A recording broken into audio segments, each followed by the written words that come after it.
देखिए, मैं सबसे पहले श्री नितिन गडकरी साहब का और देवेंद्र जी का धन्यवाद कहूँगा कि उन्होंने इस इतने बड़े आयोजन के लिए अपने घर पे एक मीटिंग लिया, जिसमें कमिश्नर साहब, कलेक्टर साहब, एनएमसी कमिश्नर साहब, एनआईटी चेयरमैन साहब, उसके बाद तुम्हारा डीन जो थे यहाँ के मेडिकल के डीन, वो सब के सब लोग थे। और वो सब के सब लोग इस इतने जो श्रद्धालु आते हैं उनके लिए रात दिन काम कर रहे हैं।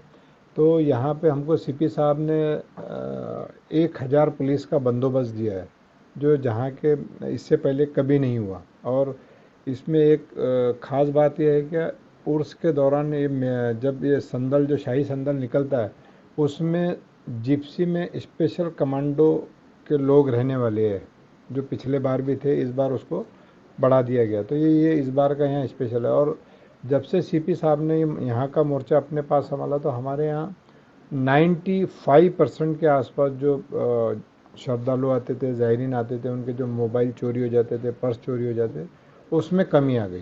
तो ये काफ़ी सारा सराहनीय काम हमारे नागपुर के सीपी साहब अमितेश कुमार जी ने किया। और साफ़ सफाई की सारी जो जिम्मेदारी हमारे एनएमसी कमिश्नर साहब एकदम बहुत पूरा परिसर को साफ़ सुथरा रख रहे। अतिक्रमण के बारे में भी वो और एनआईटी चेयरमैन साहब एकदम ज़बरदस्त काम कर रहे हैं, जितना भी यानी आने वाले ज़ायरीन श्रद्धालु को तकलीफ ना हो।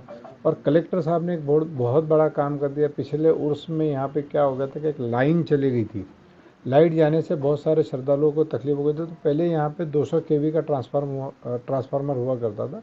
अभी वो कलेक्टर साहब ने, विपिन ईटनकर साहब ने उसको 600 का 600 केवी का ट्रांसफ़र लगा दिया। और ट्रस्ट ने भी पहले 60 केवी का एक जनरेटर हुआ करता था, तो उसमें हमने भी 125 केवी का जनरेटर खरीद लिया। तो यहाँ पे किसी भी श्रद्धालु को ऐसा कोई अनहोनी ना हो और कुछ ना हो, उसके लिए हमने भी सारे इंतज़ाम किए गए।